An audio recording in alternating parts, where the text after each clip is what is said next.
Bismillahirrahmanirrahim. Alhamdulillahi rabbil alamin. Wassalatu wassalamu ala rasuli rabbil alamin.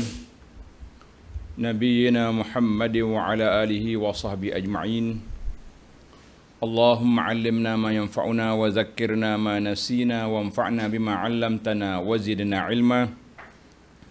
Wala haula wala quwwata illa billahil 'aliyyil 'azim wa ba'du. Muslimin dan muslimat, para pelajar, para penonton sekalian, Assalamualaikum warahmatullahi wabarakatuh. Alhamdulillah, pada hari ini Ahad 1 Zulhijjah 1442 bersamaan dengan 11 Julai 2021, kita panjatkan kesyukuran kepada Allah Azza wa Jalla kerana dengan limpah kurnia Allah kita dapat meneruskan pengajian kita dalam kitab Al-Wafi. Al-Wafi, syarah kepada hadis Arba'in An-Nawawi. Muslimin dan muslimat, para pelajar sekalian, kita masih lagi dalam hadis yang ke-9. Hadis yang ke-9 ni huraiannya sangat panjang, iaitulah tentang beberapa isu yang berlaku dalam kehidupan kita, iaitu hadis Abu Hurairah radhiyallahu anhu sabda Nabi sallallahu alaihi wasallam, "Ma nahaitukum anhu fajtanibuhu." Apa-apa perkara yang aku larang kamu tinggalkan, jauhkan dia. Wa ma amartukum bihi fa'tu minhu mastata'tum. Apa-apa perkara yang aku arahkan kamu lakukan, kerjakan, maka lakukanlah sedaya upaya kamu. Fa inna ma ahlakal ladina min qablikum, sesungguhnya binasa golongan yang terdahulu daripada kamu, kasratu masailihim, kerana mereka terlalu banyak bertanya. Nak buat satu perkara sampai 2, 3, 4, 5 kali ulang duk tanya benda sama. Waqtilafuhum ala anbiyaihim, dan mereka telah berselisihan mereka terhadap arahan para nabi mereka. Hadis ini dalam Bukhari dan Muslim. Jadi para jemaah sekalian, alhamdulillah kita telah bincang beberapa perkara. Yang kita masuk perbincangan kita pada kali ini iaitulah perkara yang ke-14 dalam kitab ini, at-ta'ah wal imtithal. Ketaatan dan kepatuhan adalah jalan keselamatan dan kejayaan. Artinya taat dan melaksanakan perintah Allah adalah merupakan jalan menyelamatkan kita di dunia, dan insya-Allah kita juga selamat di akhirat nanti. Baiklah para pelajar sekalian, ini yang ke-14 ni masih lagi dalam arahan Nabi sallallahu alaihi wasallam supaya kita jauhkan diri daripada pertelingkahan dan juga daripada ikhtilaf yang tidak baik. Yang ke-14, ketaatan dan kepatuhan adalah jalan keselamatan dan kejayaan. Siapa dia nak selamat, siapa dia nak berjaya, hendaklah dia patuh dan taat. Laqad hazzara an-nabiy sallallahu alaihi wasallam, Rasulullah telah memberi amaran supaya jangan sekali-kali kamu mengikuti jalan-jalan yang telah dilalui oleh orang-orang umat yang terdahulu, iaitulah mereka yang selalu bertindak mengingkari rasul-rasul mereka dan meragui terhadap ajaran yang dibawa oleh Rasul. Kerana itu mereka berhak menerima azab dan diberatkan ke atas tengkuk mereka beberapa taklif, tanggungjawab yang berat. Jadi dia punya amalan-amalan dia berat, syariat dia berat, kan? Kena tanggungjawab dia besar. Maka Allah SWT telah mengurniakan kelebihan limpah kurnianya ke atas umat Nabi Muhammad sallallahu alaihi wasallam ini, iaitulah diringankan syariat, dipermudahkan segala urusan. Kita kata alhamdulillah. Maka Nabi sallallahu alaihi wasallam bersabda, ana rahmatun muhdatun, sesungguhnya aku adalah rahmat yang Allah anugerahkan kepada kamu, wahai umat ini. Maka kerana itu Allah telah mengajar umat ini agar mengucapkan sebagaimana dalam akhir surah Al-Baqarah kita baca, sami'na wa ata'na ghufranaka rabbana wa ilaikal masir. Sami'na wa ata'na, kami dengar, kami taat. Ayat ini mengajar kepada kita jangan buat macam orang dulu. Sami'na wa asaina, kami dengar, kami derhaka. Itu perangai orang dulu. Perangai kita lah. Maka di situlah Allah Ta'ala beri kepada kita, la yukallifullahu nafsan illa wus'aha. Tuan-tuan ingatlah kan, akhir surah Al-Baqarah, mana Allah bagi tahu kepada kita, aku tidak letakkan ke atas kamu taklif kecuali setakat yang kamu mampu. Laha ma kasabat wa alaiha maktasabat, bagi dia apa dia buat dan ke atasnya lah apa maksiat yang kamu lakukan. Kemudian kita berdoa, Rabbana la tu'akhizna in nasina wa akhtana, Rabbana wa la tahmil alaina isran kama hamaltahu ala allazina min qablina, Rabbana wa la tuhammilna ma la taqata lana bih, wa'fu anna waghfir lana warhamna anta maulana fansurna 'alal qaumil kafirin. Jadi kita minta dengan Allah supaya jangan ambil salah bila kita terlupa atau kita tersalah. Dalam Al-Quran Allah jawab, qad fa'altu, aku setuju dengan permohonan kamu. Janganlah ya Rabbi, janganlah engkau tanggung letak di atas kami ini isran, maknanya tanggungjawabnya berat sebagaimana umat dulu. Allah kata, qad fa'altu, aku setuju dengan permohonan kamu. Rabbana wala tuhammilna ma la taqata lana bih. Ya Allah, jangan engkau letak ke atas kami tanggungjawab di luar kemampuan kami. Allah jawab, qad fa'altu. Alhamdulillah. Ini di antara ayat kelebihan umat Muhammad sallallahu alaihi wasallam ini. Allah beri kepada kita banyak kelonggaran, banyak kemudahan, tetapi bagi orang yang keras kepala, yang tak reti, sama jugalah apa yang mereka tak mau juga beriman kepada Allah Azza wa Jalla. Ayat itu akhir surah Baqarah 285 286. Maka walaqad faza as-sadiqun, orang-orang yang benar dalam keimanan mereka, dalam takwa mereka, telah berjaya memperolehi kelebihan yang besar ini. Justru mereka berhak menerimanya. Tengok Allah Ta'ala puji umat ni. Allah kata apa? Tengok dalam surah An-Nur ayat 51-52. InsyaAllah ayat ini kita akan baca sehari dua lagi dalam kuliah subuh kita. Surah An-Nur sekarang kan. Innama kana qawlal mu'minina idza du'u ila Allah wa rasulihi liyahkuma bainahum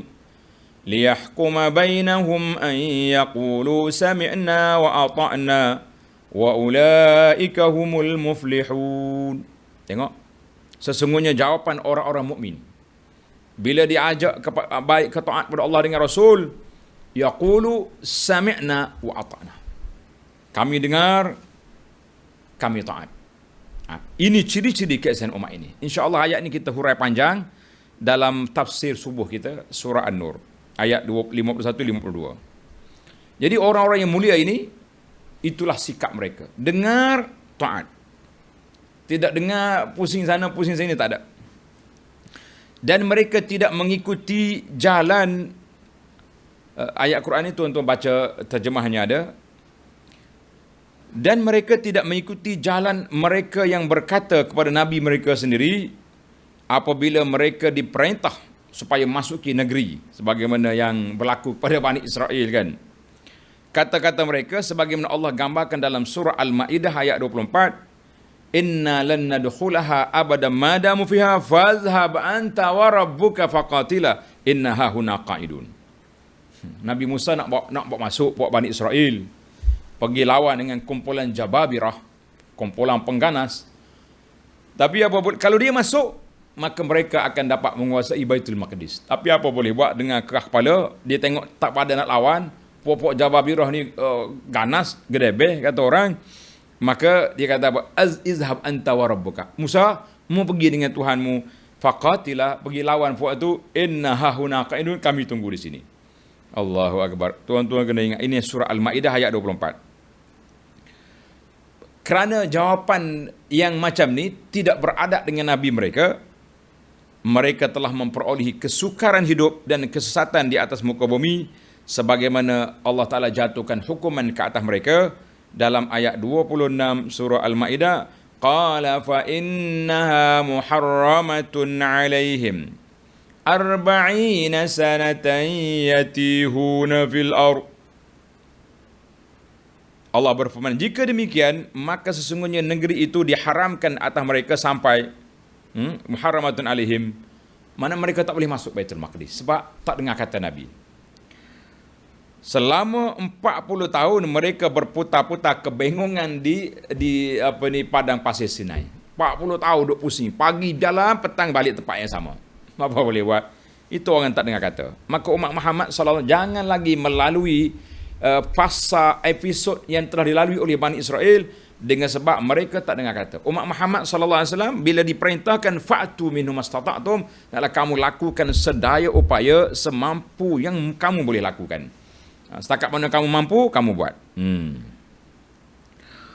Begitu juga sebagaimana mereka berhak untuk diharamkan ke atas mereka memakan banyak jenis makanan yang lazat disebabkan keingkaran mereka. Allah gambarkan dalam surah An-Nisa ayat 160. فَبِظُلْمٍ مِّنَ الَّذِينَ هَادُوا حَرَّمْنَا عَلَيْهِمْ طَيِّبَاتٍ أُحِلَّتْ لَهُمْ وَبِصَدِّهِمْ عَنْ سَبِيلِ اللَّهِ كَثِيرًا. Maka disebabkan kezaliman orang-orang Yahudi, kami haramkan ke atas mereka memakan makanan yang baik-baik yang dahulunya dihalalkan bagi mereka, dan kerana mereka banyak menghalangi manusia daripada jalan Allah, maka Allah jatuhkan hukuman puak-puak ni Yahudi Bani Israel tak boleh makan banyak perkara. Baik, kita umat Muhammad sallallahu alaihi wasallam banyak benda yang Allah longgarkan untuk umat ini sebab umat ini umat yang baik, umat ini umat yang dengar kata, yang patuh kepada arahan Nabi sallallahu alaihi wasallam. Para sahabat bila mari je apa yang Nabi sebut. Ni dalam surah An-Nur kita dah baca turunnya ayatul hijab. Para muslimat mencari kain, ada yang ambil kain lansir, ada yang ambil kain cadar, ada yang ni buat hijab, buat tudung. Kita hari ni pula macam-macam perangai pula tak mau bertudung. Padahal hanya kain banyak kat rumah. Tudung pula tak mau. Allahul musta'an. Kita kata Allah lah tempat kita minta pertolongan. Baiklah para pelajar sekalian, tamatlah kita perkara yang ke-14, ketaatan. Kita berpindah kepada 15. At-tahdzir min al-ikhtilaf wal hath 'ala al-wahdati wal ittifaq. Ancaman, amaran terhadap pertelingkahan, perbalahan dan gesaan agar bersatu dan bermuafakat. Allah Ta'ala ajar kepada umat kita ni supaya bermuafakat, kesatuan ummah mesti dijaga, sama-sama umat Islam berpakatlah, bersatulah. Kalau ada apa-apa yang tak kena, kita bermusyawarah, bermuafakat, kan? Jangan pula bila sampai kita kehilangan kekuasaan bagi umat Islam, baru nak cari ketika itu orang kata hayhat, nasi sudah menjadi bubur. Jangan. Jadi di antara ciri keistimewaan umat Muhammad sallallahu alaihi wasallam ni, apa ciri keistimewaan dia? Iaitu al-wahdatu wal ittifaq. Umat yang bersatu dan berittifaq. Allah Subhanahu wa taala menyifatkan jamaah, al-jama'atul muslimah. Jamaah orang Islam itu yang dipanggil ahlus sunnah wal jamaah. Orang yang ikut sunnah Nabi dan berikut gaya hidup jamaah al-muslimah yang telah dididik oleh Nabi sallallahu alaihi wasallam. Dan kumpulan orang-orang yang beriman bahawa mereka itu adalah umat yang satu. Sebagaimana firman Allah Ta'ala, Inna hadhihi ummatukum ummatan wahidah wa ana rabbukum fa'budun. Sesungguhnya agama tauhid ini agama kamu semua, agama yang satu, ummatan wahidah, dan aku adalah Tuhanmu, maka sembahlah aku. Surah Al-Anbiya ayat 92. Selayaknya orang-orang Islam menjaga kesatuan ini sehingga menjadi satu kekuatan yang bersepadu di hadapan kekuatan, kejahatan, kezaliman dan kekufuran yang berbagai.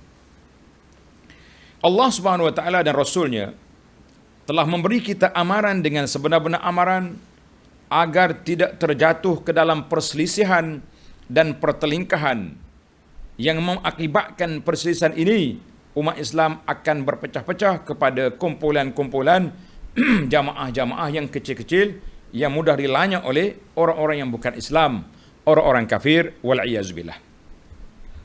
Satu kumpulan akan mencaci kumpulan yang lain dan mereka berperang antara satu sama lain, lalu mereka menyibukkan diri berperang sesama mereka sebagai ganti daripada berjuang ke atas musuh-musuh mereka yang menunggu-nunggu mereka mencari peluang untuk memusnahkan kita. Bahkan Rasulullah sallallahu alaihi wasallam mengibaratkan keadaan demikian itu sebagai jalan kepada kekufuran, dan daripada ciri-ciri kekufuran sebagaimana sabda Nabi sallallahu alaihi wasallam, la tarji'u ba'di kuffara yadribu ba'dukum riqaba ba'd. Maksudnya, janganlah kamu kembali kafir selepas aku tiada, di mana kamu berperang antara satu sama lain. Jadi umat Islam jangan jadi kufur, hidup balas sama kita. Kita hari ini apa boleh buat? Inilah yang terjadi. Yang terjadi. Sama-sama umat Islam, pagi, petang, siang, malam, troll dia panggil. Orang Kelantan kata duk tenyih ya. Tenyih ni troll lah. Kan? Tapi dengan orang kafir pula, Masya Allah, bersatu hati sungguh-sungguh. Boleh buat itu, boleh buat ini, walaupun kita pun dah kenal. Dulu kita belum kenal, lain cerita. Sekarang kita sudah kenal, masih lagi setia bersama di atas dasar kerana agenda yang tersendiri untuk mencapai cita-cita yang diidamkan. Na'udzubillah min ghadabillah. Kita minta berlindung daripada kemurkaan Allah Azza wa Jalla. Maka para jemaah sekalian, kita letaklah kesatuan ummah itu lebih utama daripada memecah belahkan ummah di atas isu-isu yang kadang-kadang agenda peribadi, kadang-kadang berebut ini, kita mengatakan ketepikan itu. Baik, hadis ini riwayat Imam Bukhari dan Muslim. Firmanullah Ta'ala lagi, وَلَا تَكُونُوا كَالَّذِينَ تَفَرَّقُوا وَاخْتَلَفُوا مِنْ بَعْدِ مَا جَاءَهُمُ الْبَيِّنَاتِ وَأُولَئِكَ لَهُمْ عَذَابٌ عَظِيمٌ. Dan janganlah kamu menyerupai orang-orang yang bercerai-berai, tafarraqu, berbalah, pecah belah, dan berselisih sesudah sudah datang keterangan yang jelas kepada mereka. Mereka itulah orang-orang yang mendapat seksa yang berat. Jadi orang-orang ahlul kitab ni, pokok Yahudi dengan Nasara, bila mereka berbalah apabila datang keterangan. Belum datang keterangan, dia bersatu. Bila mari keterangan, contohnya mereka baca dalam kitab Taurah, baca dalam kitab Injil, Nabi akhir zaman akan lahir. Ada orang Yahudi mengembara pergi duduk di Madinah. Sebab dalam kitab Taurah kata, Nabi akhir zaman akan Allah bangkitkan di bumi yang banyak pokok tamar, tanah dia hitam. Dia panggil Ardul Sukhur Burkani. Macam tanah di Madinah. Kalau tuan-tuan pergi perasan, kita pergi melawat kebun tamar tu, tengok tanah dia. Tunggu di Madinah. Bila datang keterangan yang jelas Nabi itu Muhammad sallallahu alaihi wasallam, kafaru, mereka ingkar. Ini kita pun umat Islam, apabila datang kepada kita keterangan daripada Quran, keterangan daripada hadis Nabi sallallahu alaihi wasallam, jangan pula kita ingkar. Tak boleh lagi kita ingkar. Baiklah, surah Al-Imran ayat 105. Kita pergi lagi kepada isu yang ke-16. Jaza'u man faraqal jamaah. Balasan untuk golongan yang meninggalkan jamaah muslimah, jamaah umat Islam, dan menjadi sebab perpecahan dan perselisihan. Bila saya sebut jamaah di sini, tuan-tuan jangan sempitkan. Ada setengah kita kata jamaah ni parti, kumpulan, NGO. La, jamaah muslimah artinya kelompok umat Islam yang berpegang dengan sunnah Nabi sallallahu alaihi wasallam dan jamaah yang dididik oleh Nabi, para sahabat, tabi'in dan para ulama al-amilin. Maka itu dipanggil jamaah muslimah. Bukan jamaah kumpulan kecil-kecil, itu tak jadi tu. Itu kumpulan angkat bendera lain. Agama Islam amat serius terhadap perkara ini dan amat benci pada perpecahan itu. Kerana ianya memecah belahkan kesatuan dan melemahkan kekuatan umat Islam yang menjadi sebab kepada perselisihan dan perpecahan mereka. Ini kalau bila kita bala, bila kita keluar daripada kelompok umat Islam yang ramai, kita akan kelahi. Lalu Islam menjadikan hukuman bunuh di dunia. Orang yang lawan daripada kesatuan umat Islam boleh dibunuh dan dibakar dalam api Jahannam pada hari kiamat. Firmanullah Ta'ala, وَمَنْ يُشَاقِقِ الرَّسُولَ مِنْ بَعْدِ مَا تَبَيَّنَ لَهُ الْهُدَى وَيَتَّبِعْ غَيْرَ سَبِيلِ الْمُؤْمِنِينَ نُوَلِّهِ مَا تَوَلَّى وَنُصْلِهِ جَهَنَّمَ وَسَاءَتْ مَصِيرًا.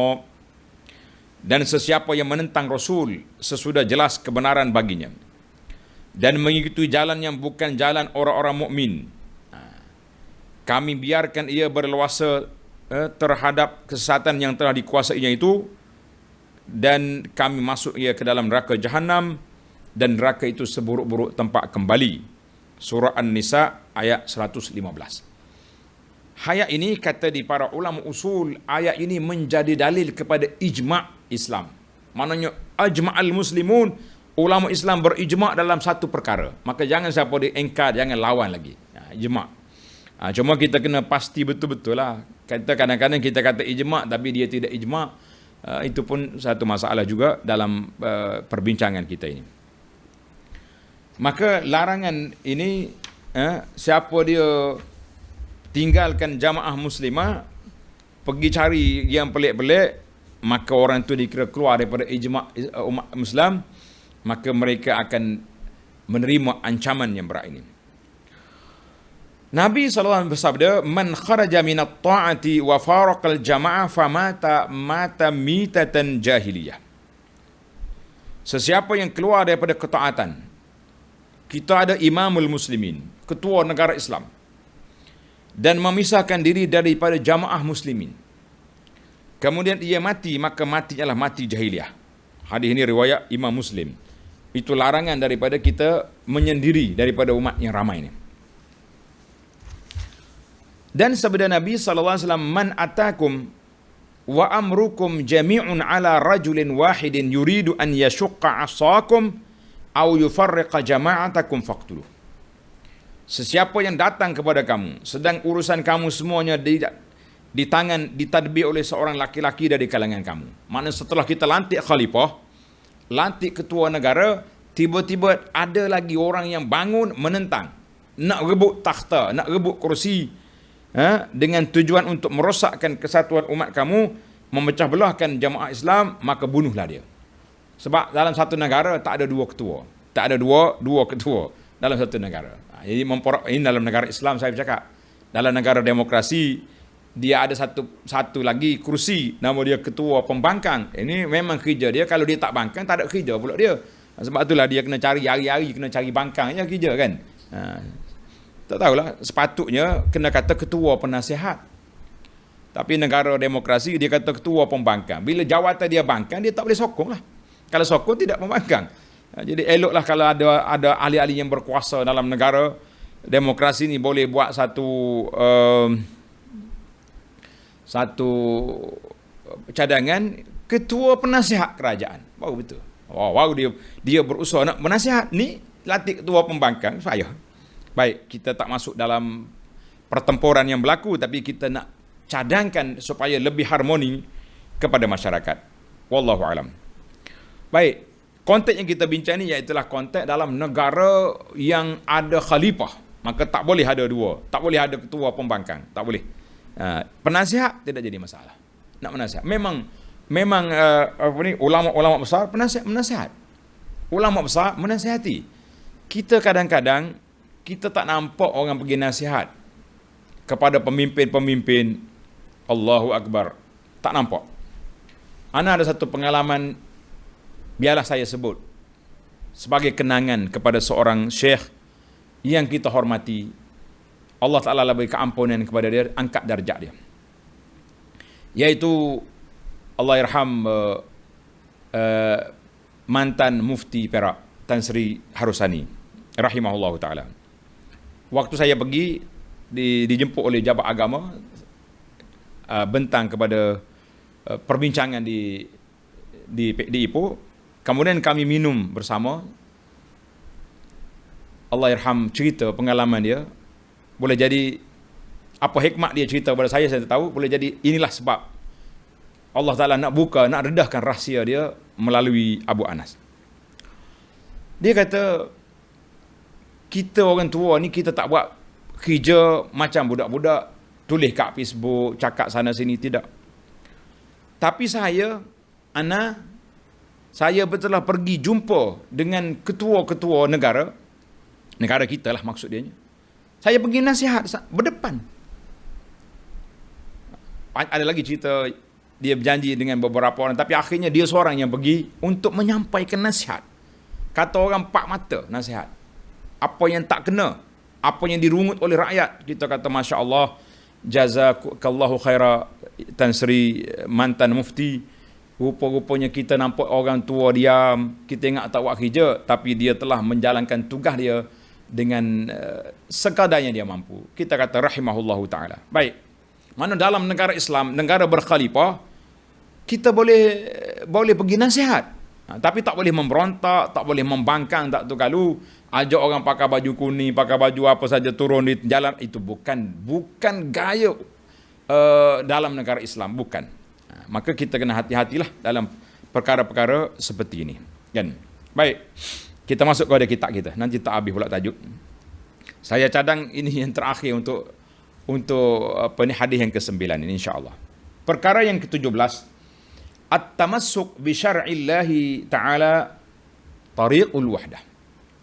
Berpegang dengan syariat Allah Ta'ala adalah merupakan jalan kesatuan. Berpegang dengan syariat Allah adalah merupakan jalan kesatuan. Siapa nak bersatu, pegang syariat.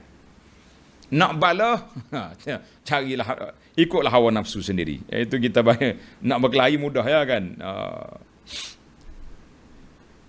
Allah SWT telah mensyariatkan untuk kita di dalam kitabnya asas-asas bagi setiap kebaikan yang diperlukan oleh manusia di dalam kehidupannya. Rasulullah sallallahu alaihi wasallam pula telah menjelaskan kepada kita perkara yang mujmal. Maknanya Allah Taala sebut dalam Quran secara umum, maka Nabi detailkan. Itu kerja sunnah Nabi sallallahu alaihi wasallam menjelaskan perkara yang Allah Taala umumkan dalam Quran. Macam aqimus salat, dirikan salat. Berapa rakaat? Tak ada sebut Quran Zuhur 4 rakaat, Maghrib 3. Maka detailnya hadis. Nabi buat, Nabi kata wasallu kama ra'aitumuni usalli. Baiklah.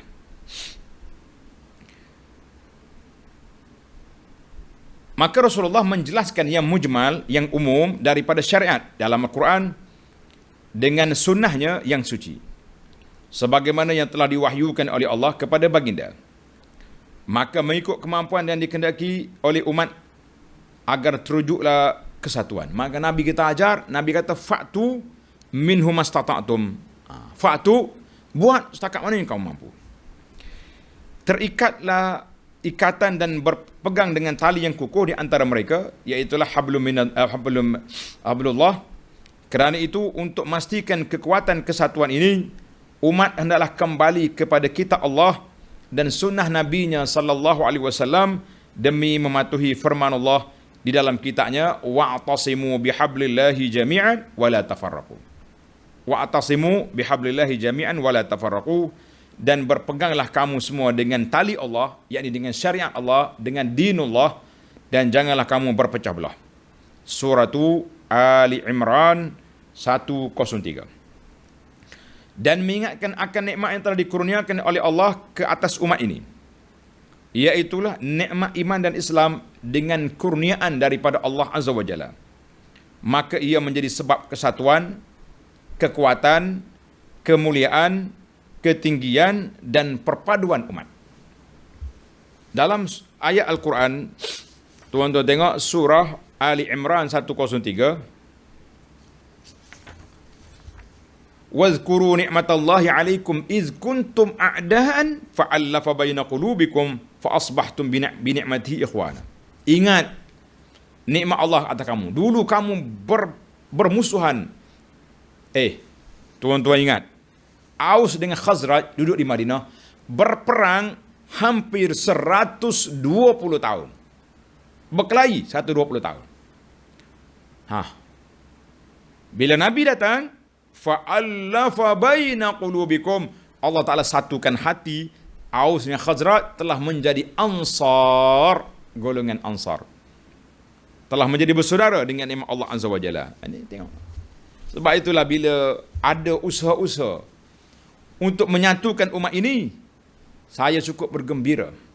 Sebab sudah berapa tahun, mungkin 30, 40 tahun, 50 tahun berkelahi. Balah, apa adik-beradik tak bertegur. Bila kita boleh satukan umat, kita kata Alhamdulillah, ini satu nikmat.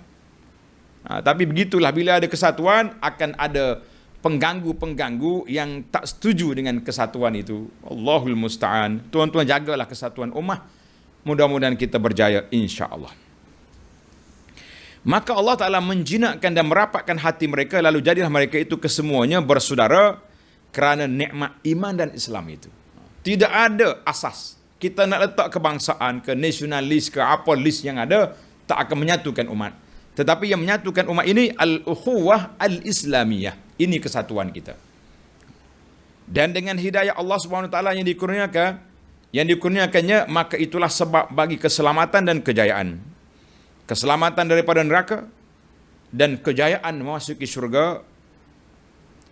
Allah Ta'ala kata, wa kuntum ala syafa hufratin minan nari fa anqadhakum minha. Hei orang Aus dan Khazraj, mu dulu di jurang neraka, aku selamatkan kamu. Dengan sebab apa? Kedatangan Nabi SAW. Umat itu menyahut seruan Allah, lalu mematuhinya, maka ia akan mendapat hidayah Allah dan kejayaannya. Akhir ayat Tuhan kata apa? Kadzalika yubayyinullahu lakum ayatihi la'allakum tahtadun. Demikianlah Allah nyatakan kepada kamu ayat-ayatnya, mudah-mudahan kamu mendapat hidayah. Tuan-tuan buka dalam surah Al-Imran 103, panjang cerita ni.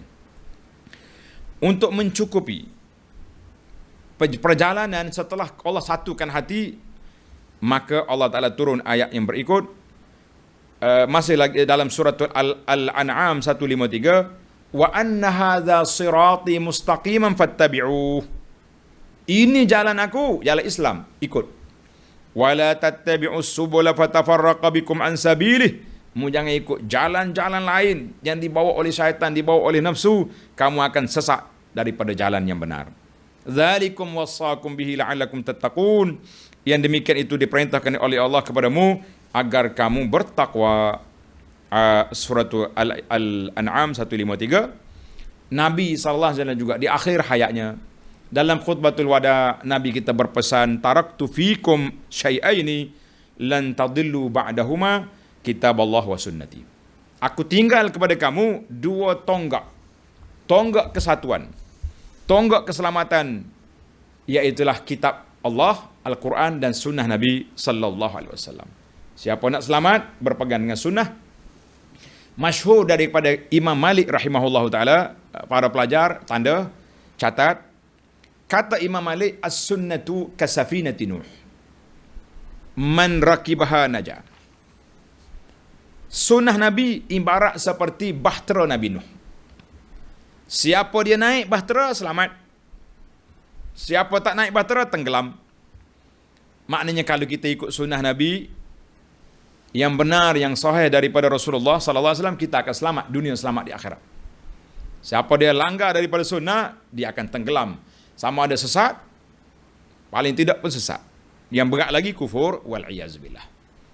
Mari kita berpegang dengan sunnah. Kita semua ni ahli sunnah. Ahli sunnah wal jamaah. Kenapa nak lari daripada sunnah Nabi? Baiklah. Kita pergi kepada isu yang ke-18, al-ikhtilafum fid din. Nabi sebut tadi, punca kebinasan umat dulu sebab apa?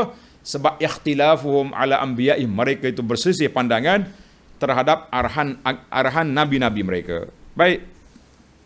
Kita pergi kepada yang ke-18. Sesungguhnya, di antara sebab-sebab yang penting dan berperanan dalam memecah belahkan umat dan memporak-perandakan kesatuannya ialah apabila mulanya dibuka pintu perdebatan dengan ilmu, mengenai ilmu dan menunjuk riak dalam agama. Mula-mula umat Islam bersatu. Kemudian bila masuk ilmu tu ilmu ni, cabang tu cabang ni, dia jadi mula kelahi. Maka berselisih dan berbezalah asasnya. Lalu belahan perselisihan menjadi bertambah besar dan menjauh. Jurang semakin besar. Perselisihan ini pula tidak berhakim di dalam agama. Tidak berhakim kepada dalil-dalil Al-Quran Sunnah dan hujah ilmiah yang ada usulnya dalam agama. Oleh sebab itu kita dapati kitab Allah memerintahkan agar kita menegakkan syariat Allah. Syariat yang telah bermula sejak turunnya Adam AS dan disempurnakan dengan penurunan syariat ke atas penghulu segala Nabi alaihimussalatu wassalam, penutup segala Rasul, iaitulah Nabi kita Muhammad sallallahu alaihi wasallam. Hendaklah kita beriltizam dengannya dan menjauhkan setiap benda baru dalam agama. Benda baru, nak buat kereta terbang, kapal terbang, tidak dihalang. Dan janganlah menoleh ke arah pendapat atau ijtihad, pandangan-pandangan yang bertentangan atau melanggari nas daripada nas syarak atau bertentangan dengan asal daripada usul syariah. Ini dia panggil nak jaga agama ni. Punca kebalabalan sebab masing-masing nak bawa. Ada dalam sunnah amalan ni? Tak ada. Tapi apa salahnya? Benda baik kita nak buat. Ini punca. Dia mari benda baik, apa salahnya? Kan? Apa salahnya kita? Mana boleh apa salahnya? Kita cakap dalam agama ada akta. Akta dia tak boleh mereka-reka ibadat. Tak boleh menokok tambah dalam perkara yang tidak diajar oleh Nabi sallallahu alaihi wasallam, tidak diamal oleh para sahabat. Dalam akta hidup dunia dipersilakan nak buat apa saja. Kereta tayar 4 sekarang, kita nak buat tayar 7 pun sila, tak ada masalah. Kan? Kereta yang boleh terbalik, tukar kepala atas, kepala bawah pun silakan. Firmanullah Ta'ala, syara'a lakum minad dini ma wassa bihi Nuha والذي أوحينا إليك وما وصينا به إبراهيم وموسى وعيسى أن أقيموا الدين ولا تتفرقوا فيه. Allah telah menerangkan kepada kamu di antara perkara agama yang ia tetapkan hukumnya, apa yang telah diperintahkannya kepada Nabi Nuh dan apa yang kami wahyukan kepadamu wahai Muhammad sallallahu alaihi wasallam, dan juga yang telah kami perintahkan kepada Nabi Ibrahim dan Nabi Musa serta Nabi Isa, iaitu tegakkanlah aqimuddin, telakkanlah pendirian agama dan janganlah kamu berpecah belah atau berselisih pada dasarnya. Surah Asy-Syura ayat 13. Rasulullah sallallahu alaihi wasallam telah menjana pemikiran kita agar mempelajari Al-Quran dan memahami maknanya agar beramal dengan apa yang disuruhnya. Jika timbul perselisihan di kalangan dalam pemahamannya, maka timbulnya pertelingkahan. Maka Rasulullah SAW telah memerintahkan kita agar meninggalkan penyelidikan, kajian dan bangun dengan ketaatan sehingga hati-hati menjadi bersih dan pemikiran bersinar dan mentaati kitab Allah dengan benar dan ikhlas. Agak payah sikit ni. Telah diriwayatkan oleh Imam Bukhari daripada Jundub bin Abdullah Al-Bajali, katanya, Nabi kita sallallahu bersabda, Iqra'ul Quran ma'talafat alaihi qulubukum fa idza ikhtalaftum faqumu anhu. Nabi ajar kepada sahabat, bacalah oleh kamu akan Quran, dengannya hati kamu akan bersatu. Bila kita baca Quran, hati kita akan bersatu, kita tak akan kelahi sepatutnya. Apabila kamu berselisih, orang ni kata makna gini, yang ni kata makna gini, yang ni kata kena takwil, yang ni kata kena tak takwil, maka bangunlah darinya, tinggalkan perselisihan itu. Pergi tenang-tenang fikiran, wa qumu lillahi masna wa furada, kaji balik siapa betul dalam masalah ini, kita jumpa balik, hati kita tenang insya-Allah. Tapi waktu tu masing-masing duduk menunjukkan hujah, maka Nabi kata, "Qum, tinggal dulu sekejap." Ini gaya apa yang diajar oleh Nabi sallallahu alaihi wasallam. Rasulullah sallallahu memotong setiap sumber punca yang menjadi perselisihan apabila baginda telah memanggil sahabat-sahabatnya di waktu baginda sedang sakit agar Rasulullah SAW boleh menulis untuk mereka satu wasiat supaya mereka tidak sesat untuk selama-lamanya selepas kewafatannya. Jadi Nabi panggil sahabat nak tulis wasiat. Apabila para sahabat mula berselisih sama ada Rasulullah harus menulis atau tidak, orang kata jangan kacau, Rasulullah sedang sakit tu. Yang kata kami tak kacau, Rasulullah yang nak panggil, selisih. Lalu Rasulullah mencarikan kertas itu. Nabi kata qumu anni. Nabi kata keluarlah daripada rumah aku. Nabi kata koyak kertas tak ditulis. Iaitu sebagai bantahan dan cercaan terhadap mereka dan sebagai peringatan untuk mereka akan bahaya perselisihan tersebut. Ini adalah disebabkan perselisihan membawa kepada kerugian. Selisih rugi kita. Kerana itu Ibnu Abbas radhiyallahu anhu berkata, dengar kata Ibnu Abbas ni, sesuatu yang paling buruk di antara keburukan adalah apa yang menghalangi Rasulullah sallallahu alaihi wasallam untuk menuliskan satu kitab, satu tulisan bagi mereka kerana mereka berselisih dan saling mengherdik antara satu sama lain. Ini punca. Nabi nak tulis, kamu pula pergi bising-bising kat situ, akhirnya Nabi tak ditulis. Sekarang ni kelahilah kita dengan kita Ahlussunnah tak balas bab ni. Tapi dengan Syiah, dia kata Nabi dah ada wasiat bahawa pemimpin yang ganti Nabi Sayyidina Ali. Itu kacau belaka tu. Baik. Dalam masalah ini Rasulullah sallallahu alaihi wasallam telah menjelaskan hadis dalam bab ini, bab yang kita baca, bahawa sesungguhnya kebinasaan umat-umat yang terdahulu adalah kerana mereka berselisih dalam agama mereka dan mereka menyalahi ajaran arahan yang dibawa oleh Nabi mereka. Maka mereka binasa. Adakah kita umat ini nak binasa juga? Jawabnya tidak. Oleh kerana kita tak mau binasalah kita nak kesatuan umat. Habis kalau berlaku perselisihan pandangan, orang ni tafsir gini, orang ni tafsir gini, kita kembalilah kepada tafsir salafus salih. Ayat ini ditafsirkan oleh ulama. Kan Nabi sebut dalam hadis, khairul quruni qarni, sebaik-baik kurun aku. Kemudian kurun yang kedua, yang ketiga. Jadi kita balik kepada ulama salafus salih. Ayat ini ditafsir macam mana oleh sahabat? Bagaimana ke tafsir tabi'in? Bagaimana tafsir imam-imam yang empat? Abu Hanifah kata apa? Imam Syafi'i kata apa? Jadi kita tinggal semua tu, kita pergi ambil yang kemudian, yang kurun, yang ketujuh, yang ke-8, akhirnya berkelahi sama kita tak akan dapat penyelesaian. Nak selesai, balik semula kepada salafus salih, tengok huraian mereka, tengok tafsir mereka, ketika itu baru kita buat penelitian yang baik, dengan dada yang, hati yang terbuka, dengan dada yang lapang, insya-Allah kita akan jumpa satu solusi, bertemu dengan keputusan yang baik, insya-Allah. Baiklah para jemaah sekalian. Kita pergi kepada perbincangan yang terakhir dalam bab kita ini, yang ke-19, al-khataru fittiba'il hawa. Bahaya menanti bagi kumpulan yang mengikut hawa nafsu. Itu dia panggil khatar, bahaya yang menanti kumpulan yang mengikut hawa nafsu adalah bala dan musibah yang sebesar-besar sebenar-benarnya apabila faktor yang mendorong terjadinya perselisihan dalam agama adalah disebabkan kepentingan tertentu, kepentingan hawa nafsu, kedegilan dan melampaui batas. Bila kita balah keras, jatuh hukum selalu, orang ni sesak, orang ni macam-macam tuduhan yang menyebabkan berlakunya perbalahan. Oleh sebab itu kita dapati kitab Allah telah memberikan contoh-contoh manusia seumpama itu yang telah menimbulkan perselisihan dalam agama dan ingin agar orang-orang Islam berpecah kepada kumpulan-kumpulan dan golongan-golongan daripada daerah keislaman. Dia nak sangat puak-puak zindik dulu, puak-puak zindik, puak-puak munafik, bawa masuk ajaran-ajaran yang pelik-pelik dalam Islam sehingga bercampur gaul habis. Bila bercampur gaul, jadi bila orang kata ini bukan Islam, mereka pula pertahan. Balah pula dah. Sebab itulah timbulnya ajaran batiniah, ajaran yang pelik-pelik.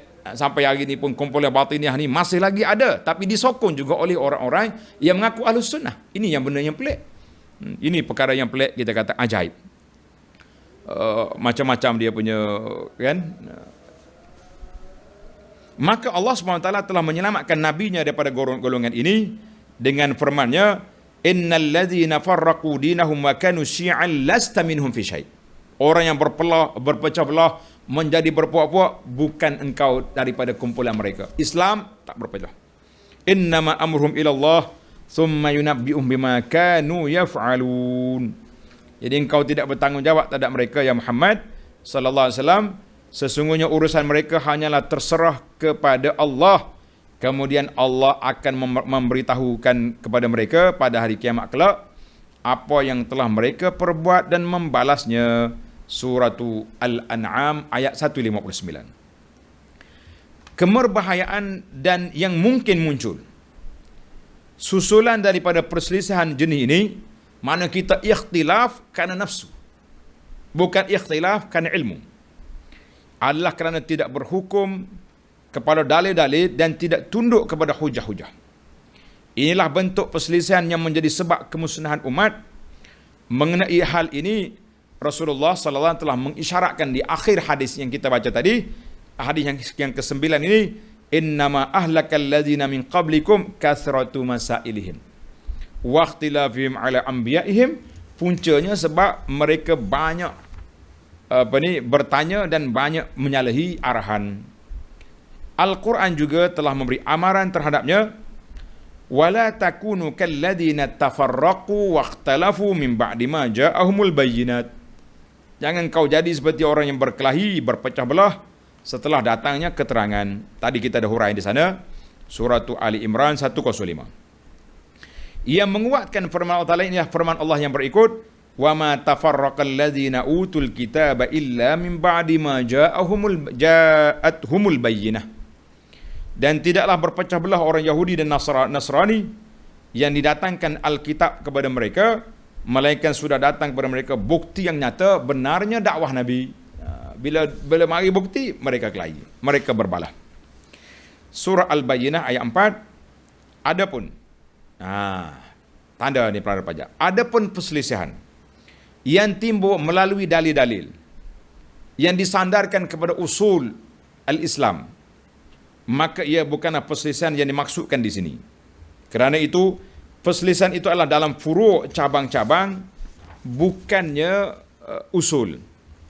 Perselisihan seumpama ini tidak mewujudkan perpecahan dalam kalangan orang-orang Islam, bahkan ia adalah mercu tanda keanjalan dan keterbukaan syariat dan kebebasan berfikir dalam syariat itu, sebagaimana ianya di dalam kerangka kaedah-kaedah dan asas-asas dan simbol keistiqamahan umat yang mana umat ini tidak menerima sesuatu untuk diamalkan, melainkan setelah mereka beriktikad bahawa ianya benar dan layak dan ianya tertegak atas dalil-dalil yang mereka berpuas hati dengannya dan menerimanya.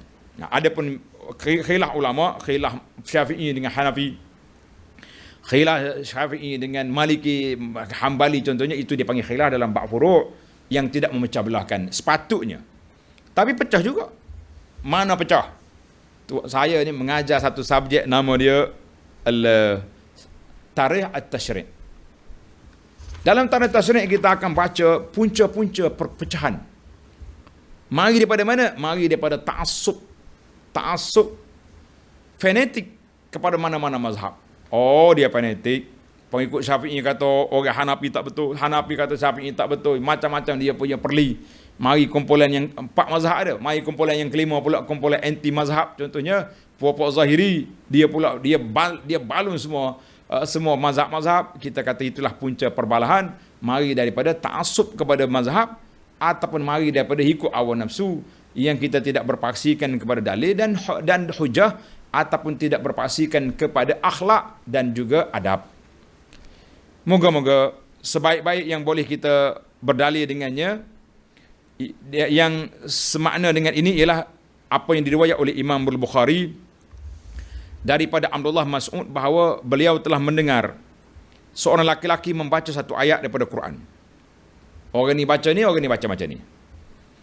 Maka beliau telah mendengar Nabi membaca ayat yang sama, tapi dengan cara bacaan yang lain. Dia dengar Nabi baca, dia dengar kawan itu baca lain. Dia kata awak salah. Kata Ibnu Mas'ud, maka aku pun memegang tangannya. Mari. Lalu aku dan laki-laki itu pergi bertemu dengan Nabi SAW. Dalam satu riwayat, maka aku pun memberitahu akan kejadian itu kepada Rasulullah sallallahu alaihi wasallam, dan aku melihat riak kebencian di muka Nabi, pada air muka Nabi. Nabi tak suka berkelahi dua orang sahabat dengan sebab satu bacaan. Nabi kata, Iqra, baca Ibn Mas'ud. Dia baca. Baca hantar pula, sahabat ni baca. Nabi kata, kilakuma muhsin, dua-dua kamu betul. Faqra la takhtalifu. Fa inna man kana qablakum ikhtalafu fa ahliku. Bacalah. Baca, mengikut bacaan-bacaan yang sudah ada. Sebab apa? Sebab Al-Quran itu diturunkan dengan beberapa qiraat. Ada qiraat Quraisy, ada lughah lain. Sebab itulah kita kena belajar, dia panggil ilmu qiraat. Ilmu qiraat. Ilmu qiraat ni kan baca gini, kan baca gini. Maka Nabi kata, yang kamu baca dua-dua ni betul belaka. Tak ada masalah. Iqra'u, baca. Tapi bacalah dengan baik, maka bacailah dengan cara kedua-duanya. Jangan kamu berselisih, kerana sesungguhnya orang yang terdahulu daripada kamu berselisih, mereka musnah. Mana kalau kita kata ada pandangan, tapi ada pandangan pun kena semaklah juga. Jangan kata bila ada khilaf tak boleh berbincang lah. Bukan semua khilaf tu muktabar. Ni bila kita tegur sahabat-sahabat kita ni, tak boleh buat ni. Khilaf Syekh khilaf ni. Bila khilaf, ulama kata khilaf tak boleh nak. La. Khilaf ni ada beberapa kategori. Ada khilaf yang muktabar, ada khilaf yang tak muktabar. Ada sebuah buku yang saya tulis, tajuk dia Rahmat dalam Perbezaan. Kecil ya buku ni, tuan-tuan boleh ambil. Rahmat dalam Perbezaan. Kita tengok bagaimana sebab-sebab terjadinya khilaf dan bagaimana menangani masalah ini. Ini sangat penting bagi saya dalam kehidupan kita beragama, lebih-lebih lagi di zaman kita ini, zaman langit terbuka lagi dahsyat. Kerana itu, hanyalah perselisihan dalam bacaan kedua-duanya terhadap Al-Quran, kerana ianya perselisihan tentang dalil dan disandarkan kepada usulnya. Ianya adalah penurunan Al-Quran itu dengan lahjah, sebutan yang berbagai-bagai, mengikut lahjah bahasa orang Arab. Adapun sesungguhnya Rasulullah sallallahu alaihi wasallam melarang mereka daripada perselisihan itu selepas nyatanya kejelasan dalil dan hujah. Adapun perselisihan yang berlaku setelah jelas dalil hujah, maka ianya jadi disebabkan menurut hawa nafsu. Setelah ada dalil, ada hujah, patut kita berhentilah berkelahi, kan? Lawan juga, itu ikut hawa nafsu nama dia. Baiklah, penutup. Faedah hadis. Apa faedah daripada hadis ini? Sesungguhnya haji itu diwajibkan sekali seumur hidup ke atas sesiapa yang cukup syarat-syaratnya dan tersedia sebab-sebabnya, dan juga telah memiliki nafkah yang lazim untuk perjalanan ibadah haji dan nafkah untuk orang yang ditinggalkan di kampung. Jadi oleh kerana dia sebut bab haji, saya pun nak sebut juga sekali lagi pada tahun ini. Musim haji 1442, Malaysia tidak menghantar rombongan haji ke Makkah Al-Mukarramah kerana COVID-19. Tahun lepas 1442 tidak ada rombongan haji daripada Malaysia. Cuma ada beberapa orang pelajar, pekerja-pekerja di Malaysia yang duduk di Arab Saudi, mereka berpeluang pergi haji. Itu je lah kita kata nasib mereka. Tahun ni pun saya dapat maklumat, ada sahabat saya yang kerja di syarikat minyak di sana juga dapat, dia kata saya dapat pergi haji. Kita kata alhamdulillah, nikmat Allah Taala kepada Tuhan. Baiklah para pelajar sekalian, dengan ini tamatlah kita hadis yang ke-9. Insya-Allah siri yang akan datang kita masuk kepada hadis yang ke-10, iaitu at-tayyibul halal syartul qabul. Sumber makanan yang halal menjadi syarat qabulnya doa. Insya-Allah kita jumpa dalam siri yang akan datang. Subhanakallahumma wa bihamdika asyhadu an la ilaha illa anta astaghfiruka wa atubu ilaik. Wa sallallahu ala nabiyyina Muhammad wa ala alihi wa sahbihi ajma'in walhamdulillahi rabbil alamin.